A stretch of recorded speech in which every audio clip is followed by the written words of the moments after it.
अच्छा, self sponsorship किन लोगों को मिली है, किन लोगों को नहीं मिली, इसका क्राइटेरिया क्या है, पीएसडब्ल्यू से आप सेल्फ स्पॉन्सरशिप कैसे अप्लाई कर सकते हैं। तो प्लीज़ इस वीडियो को सारे का सारा देखिएगा। इसलिए नहीं कि मुझे कोई वॉच टाइम चाहिए, मुझे उसका कोई लालच नहीं है, लेकिन ये आपके फ्यूचर का सवाल है, ठीक है।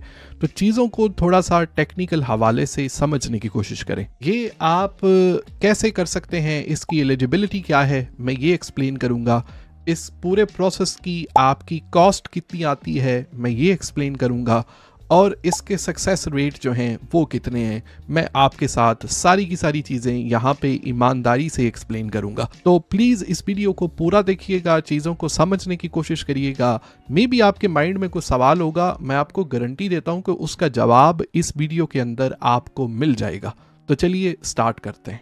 मेरा नाम जैन शाह है। मैं पिछले 12 साल से ई कॉमर्स बिजनेस में फुल टाइम सेलर हूँ। हम ईबे अमेजोन के ऊपर सेल करते हैं और £500,000 पर क्वार्टर मेरी सिर्फ जो है वो स्टॉक रिप्लेनिश करने पे लग जाता है। सिर्फ हमारी बाइंग जो है वो £500,000 पर क्वार्टर की है। सिर्फ हमारी 4 महीने की जो परचेजिंग है वो £500,000 है।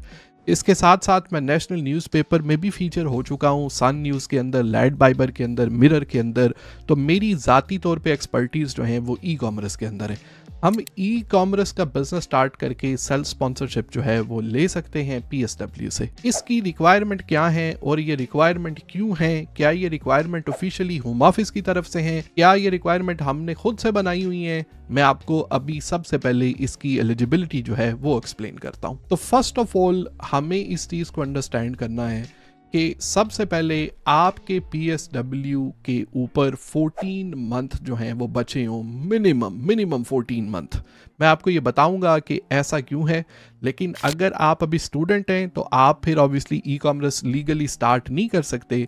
तो इसलिए प्लीज़ आप जो है वो अभी ना करें, जब आप पीएसडब्ल्यू पे होंगे आप फिर स्टार्ट करेंगे। 14 मंथ से कम वाले क्यों नहीं कर सकते, उसकी वजह यह है कि फर्स्ट ऑफ ऑल हमें इस चीज़ को अंडरस्टैंड करना है कि जब हम सेल्फ स्पॉन्सरशिप अप्लाई करते हैं ना उसके लाइसेंस को, तो जो कंपनी, जो लिमिटेड कंपनी सेल्फ स्पॉन्सरशिप के लाइसेंस के लिए अप्लाई करेगी ना, उसके पास इतना प्रॉफिट होना चाहिए कि वो एक स्किल वर्कर वीज़ा की जो सैलरी रिक्वायरमेंट है उसको पूरा कर सके। वो सैलरी रिक्वायरमेंट £30,000 से £40,000 के दरमियान है।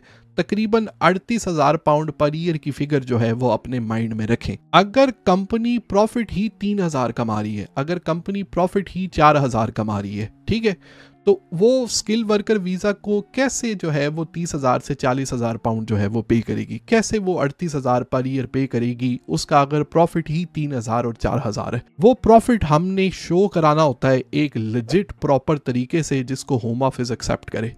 आप काफ़ी अकाउंटेंट्स के पास जाएंगे, काफ़ी लॉयर्स के पास जाएंगे, वो बोलेंगे कि प्रॉफिट की रिक्वायरमेंट बिल्कुल कोई नहीं है, हमें होम ऑफिस की वेबसाइट से दिखाओ। और ये भी कोई रिक्वायरमेंट नहीं है कि कंपनी जो है वो 12 महीने पुरानी होनी चाहिए या इस तरह कुछ होना चाहिए। ये चीज़ें हमें दिखाओ कहाँ पे होम ऑफिस की वेबसाइट पे लिखी हुई हैं। अच्छा, जो लोग 4 महीने बाद अप्लाई करते हैं, फ़र्ज़ करें आज आपने कंपनी रजिस्टर की है, मैं इस चीज़ को एक्सप्लेन करना चाह रहा हूँ कि मैं 14th मंथ मिनिमम क्यों बोलता हूँ। फ़र्ज़ करें आपने आज कंपनी रजिस्टर की है, ठीक है, आपने 4 महीने सिर्फ बिजनेस किया है।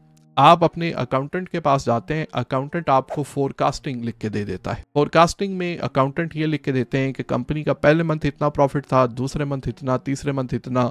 तो हम ये फोरकास्ट करते हैं कि कंपनी का पर ईयर इतना प्रॉफिट होगा। दूसरी तरफ जो आप, जिस तरीके से मैं रिकमेंड करता हूँ, आप कंपनी रजिस्टर करते हैं, आप उसके टैक्स रिटर्न फाइल करते हैं HMRC को। HMRC आपको एक कंफर्मेशन देता है कि इस कंपनी ने हमें बताया है कि इनका इतना प्रॉफिट था, इतना लॉस था, ये हिसाब किताब है, इस कंपनी का XYZ प्रॉफिट है। अभी एक अकाउंटेंट की स्टेटमेंट जिस पे वो बोल रहा है कि इस कंपनी ने, ये कंपनी अभी £50,000 पर ईयर प्रॉफिट बनाएगी, ये उसकी फोरकास्टिंग है, ठीक है, 4 महीने बाद, 5 महीने बाद। एक तरफ आपने 1 साल बिजनेस करके HMRC को अपने टैक्स से सबमिट कर दिए हैं, उसकी कंफर्मेशन आपको HMRC ने दे दी है। तो अभी आप खुद सोचें कि क्या होम ऑफिस अकाउंटेंट की बात ज्यादा मानेगा या होम ऑफिस जो है वो HMRC की बात ज्यादा मानेगा, ठीक है। तो जब कंपनी हम रजिस्टर करते हैं, उसके जब हमने टैक्स फाइल करने होते हैं वो 12 महीने बाद ही हो सकते हैं HMRC को।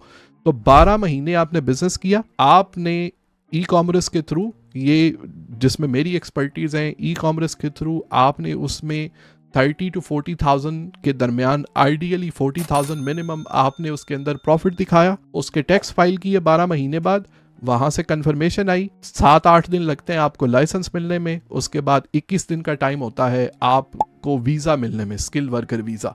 तो 12 महीने बाद कंपनी के ये किए, उसके बाद महीने में सारा प्रोसेस कंप्लीट किया और 1 महीना भी आपके PSW में बचा हुआ है, आपके पास स्किल वर्कर वीज़ा आ गया। तो ये रिक्वायरमेंट, फाइनेंशियल रिक्वायरमेंट, बेशक वकील बोलते हैं ये होम ऑफिस की वेबसाइट पे नहीं लिखी हुई, या अकाउंटेंट बोलेंगे हम आपको फोरकास्टिंग कर देंगे, एक गली मोहल्ले की अकाउंटेंट की बात होम ऑफिस नहीं सुनता। लोग अप्लाई करते हैं लेकिन उसमें रिफ्यूज़ल बहुत ज़्यादा आता है, बहुत ज़्यादा रिफ्यूज़ल आता है। जिन लोगों के हमने किए हैं 6 से 7 लोगों के, नॉट एज अ सोलिसिटर, हमने सिर्फ उनकी एप्लीकेशन फिल फॉर्म करने में हेल्प की है और मेनली उनकी हेल्प की है कि वो ई कॉमर्स बिजनेस एक लेजिटिमेट तरीके से एस्टेब्लिश कर सकें, उन लोगों की 100% सक्सेस रेट है। तो इसमें हम इफ बट नो की गुंजाइश नहीं छोड़ते, ठीक है। अभी इसकी रिक्वायरमेंट क्या है, इसके ऊपर खर्चा कितना आता है, हमें एलिजिबिलिटी का पता चल गया, ठीक है, कि PSW पे 14 मंथ होने चाहिए और क्यों होने चाहिए, इस चीज़ की भी हमें समझ आ गई। अभी इसकी कॉस्ट का ब्रेक डाउन जो है मैं आपको स्टेप बाय स्टेप करके बताता हूँ कि उसमें हम हेल्प कैसे कर सकते हैं और इसका process at the end of day है क्या। अच्छा, अभी इस प्रोसेस के ऊपर ये कॉस्ट मंथ बाय मंथ जो है वो डिवाइड है, तो मैं आपको एक्सप्लेन करता हूँ। इसमें ज़्यादातर आपकी गवर्नमेंट की फ़ी है, ठीक है, जो कि ऑब्वियसली आपको एट द एंड पे करना पड़ती है। तो अगर आप इस प्रोसेस को स्टार्ट करना चाहते हैं सेल्फ स्पॉन्सरशिप का, तो इसकी कॉस्ट जो है वो ये है, ये मैंने अपनी वेबसाइट पे बिल्कुल क्लियर डाली हुई है, इसका लिंक मैं आपको डिस्क्रिप्शन में दे दूंगा। लेकिन अभी प्लीज़ समझ लें कि ये कॉस्ट कैसे है और क्या हमने ये लाजमी पे करनी होती है या नहीं पे करनी होती, ठीक है। तो फर्स्ट ऑफ ऑल, पहले महीने जब हमने अपनी कंपनी रजिस्टर करनी है ना, और उसके लिए जो वर्चुअल एड्रेस है,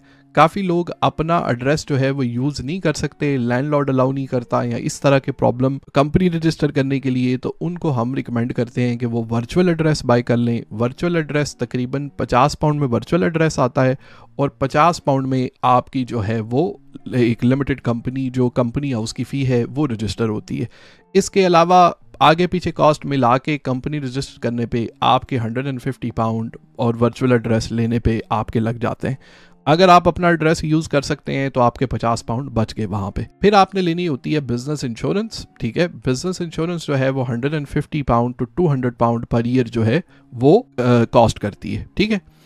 तो ये होगी हमारी पहली 2 कॉस्ट। अभी दोबारा वापस नीचे चलते हैं, बीच में कोई ग्लिच आ गया था। अच्छा, अभी ये आपका स्टार्ट हो गया। इसके बाद हम रिकमेंड करते हैं कि आप ईबे पे बिजनेस स्टार्ट करें। अच्छा, ईबे पे हम बिजनेस जो है वो क्यों स्टार्ट करवाते हैं, इसकी वजह क्या है, ईबे ही क्यों मैं रिकमेंड करता हूं। तो देखें, आपने जब स्टार्ट करना है ना, आपने एक प्लेटफॉर्म से स्टार्ट करना है, ठीक है। उस प्लेटफॉर्म ऑब्वियसली हमारे पास अमेजॉन है, हमारे पास टिकटॉक शॉप है, हमारे पास ईबे है। आपने ईबे ही क्यों स्टार्ट करना है, उसकी वजह यह है कि टिकटॉक शॉप उन लोगों के लिए बेटर है। आप टिकटॉक शॉप पे जाके देखें, जो सक्सेसफुल टिकटॉक सेलर्स है ना, ठीक है, वो दिन के 7-8 घंटे तो लाइव होते हैं, ठीक है। और प्लस आपने अगर टिकटॉक शॉप पे स्टार्ट करना है तो 1500 पाउंड से लेके 2000 पाउंड आपकी इनिशियल कॉस्ट जो है वो लग जाती है एक प्रॉपर बिजनेस स्टार्ट करने में। और इसके बाद आप अगर क्रिएटिव तरीके से वीडियोस बना सकते हैं तो आप जाके टिकटॉक शॉप जो है वो उससे स्टार्ट कर लें। और टिकटॉक शॉप का तो फ्री कोर्स टिकटॉक के ऊपर पड़ा हुआ है। लेकिन बात है आपके पास टाइम होने की। दिन के 7 से 8 घंटे लाइव जाके ही आपकी सेल आएगी। ये स्टेटिस्टिकली चीज़ें प्रूव हैं, मेरा 12 साल में इस चीज़ का एक्सपीरियंस है एट दी एंड।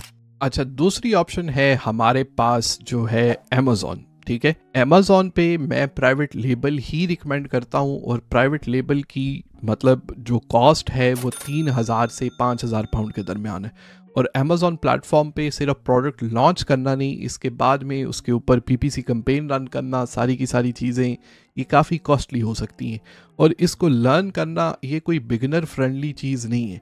तो इसलिए मैं अमेजॉन भी उन लोगों के लिए रिकमेंड नहीं करता। फिर आ गया हमारा ईबे। ईबे की ट्रेनिंग मैं पिछले 3-4 साल से दे रहा हूँ और मैंने ईबे ही स्टार्ट किया था शुरू से, ठीक है। अभी तो मैं अमेजॉन पे भी सेल करता हूँ, सून टिकटॉक शॉप पे भी सेल करूँगा। तो बात मैं ये कर रहा हूँ कि ईबे इसलिए आसान है कि आप 150 to 200 पाउंड से स्टार्ट कर सकते हैं, ठीक है, फर्स्ट प्रोडक्ट आपकी।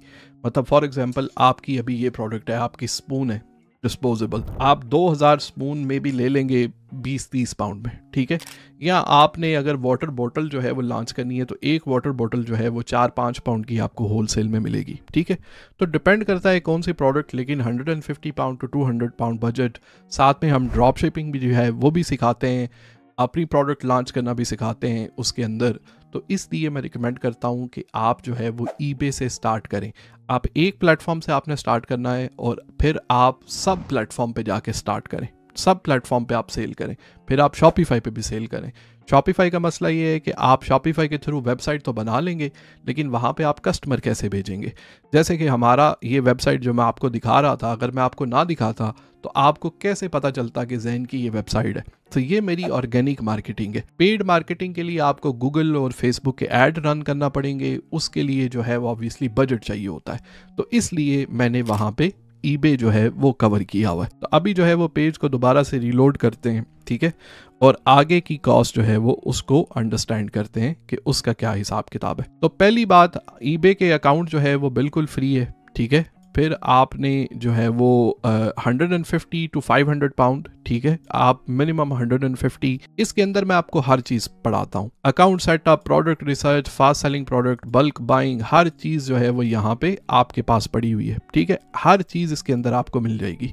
इसके ये कैसे वर्कआउट होता है मैं आपको एंड पे एक्सप्लेन करूंगा। अभी 12 महीने बाद स्टेज 3 के ऊपर हमारी कौन सी कॉस्ट आती है। जब हम रिटर्न फाइल करते हैं तो अकाउंटेंट जो है वो उसका 500 टू 800 पाउंड चार्ज करते हैं, ठीक है। और हम ये ऑप्शनल है ये वेबसाइट बनाना, और जब आप वेबसाइट बनाएंगे, ठीक है, उसके साथ हम बिजनेस प्लान बनाना, क्योंकि जिन लोगों के हमने किए हैं वेबसाइट की एक प्रोफेशनल लुक आती है, इसकी वजह से साथ में ये और एक बिजनेस प्लान जो है वो हम साथ में जो है वो बना लेते हैं। इसके बाद कंपनी का लाइसेंस अप्लाई किया जाता है, उसकी 536 जो है वो कॉस्ट है।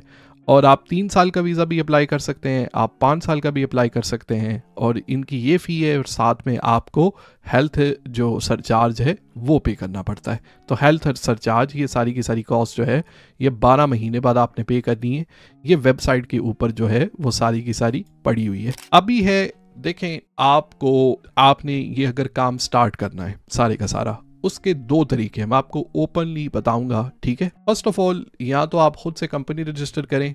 मेरे YouTube के इंग्लिश के चैनल पे यहाँ पे काफ़ी सारे आपको ईबे के ट्यूटोरियल मिल जाएंगे, आप खुद से कर सकते हैं। लेकिन इसमें अगर आपको पर्सनलाइज 1-on-1 हेल्प चाहिए, आपको हो कि मुझे एक कंसाइज ट्रेनिंग भी मिल जाए टू द पॉइंट, और साथ में आपको अगर माइंड में कोई क्वेश्चन हो तो वो भी आप मुझसे पूछ सकें, उसके लिए जो है वो मैंने सेल्फ स्पॉन्सरशिप मेंटरिंग के नाम से एक जो है वो ये स्टार्ट किया है, ठीक है। और ये एवं ही नहीं स्टार्ट कर दिया, इसके अंदर हम अगर ईबे पढ़ाते हैं तो मैं पिछले 4 साल से ईबे का कोर्स जो है वो करा रहा हूँ, ठीक है। तो इसकी कॉस्ट है 150 pound per month. To be honest with you, बजाय इसके कि आप जाके कोई डॉजी वीज़ा बाय करें, ठीक है, वहाँ पे आप 15-16 हज़ार पाउंड लगाएं, ज़ाया करें, क्योंकि उसके बाद जॉब तो आपको मिलती कोई नहीं, ठीक है, और उसमें कोई सिक्योरिटी भी नहीं है, कंपनी उड़ सकती है। आप अपना बिजनेस एस्टेब्लिश करें, ना कि आप फाइनेंशियल फ्रीडम आपको मिले, साथ में आपका वीज़ा भी सिक्योर हो इसके लिए। तो बात है at the end of day समझ आने की, अगर आपको इसके अंदर वैल्यू नज़र आती है तो मेरे ख्याल में 150 पाउंड पर मंथ कुछ भी नहीं है। मेरी क्रेडिबिलिटी के हिसाब से आप मुझे इंस्टाग्राम पे जाके देख लें, आप यूट्यूब के ऊपर इंग्लिश का चैनल देख लें, मैंने अपनी पूरी की पूरी जर्नी जो है वो रिकॉर्ड की हुई है, ठीक है। तो मैंने ये काम ये नहीं है कि आउट ऑफ नोवेयर को पेड ऐड रन करके ये सेल करना शुरू कर दी है, मेरी पूरी जर्नी रिकॉर्डेड है, मैं नेशनल न्यूज़पेपर्स के अंदर भी फीचर हो चुका हूँ, ठीक है। तो ये सारी की सारी चीज़ें आपकी समझ आने की बात है, मैं इसका लिंक डिस्क्रिप्शन में दे दूंगा। वेबसाइट पे सारी डिटेल्स लिखी हुई हैं, सारी की सारी डिटेल्स लिखी हुई हैं। एक दफ़ा पूरी की पूरी वेबसाइट पढ़ें, पूरे के पूरी पेज कॉस्ट को अंडरस्टैंड करें, और उसके बाद आप वहाँ पे इनरोल कर सकते हैं। इनरोल करने के बाद आपको ईमेल आ जाएगी जिसके अंदर आपको हर चीज़ की एक्सेस, आपने सवाल जवाब कैसे करने हैं, ट्रेनिंग कैसे एक्सेस करनी है, हर चीज़ आपको मिल जाएगी।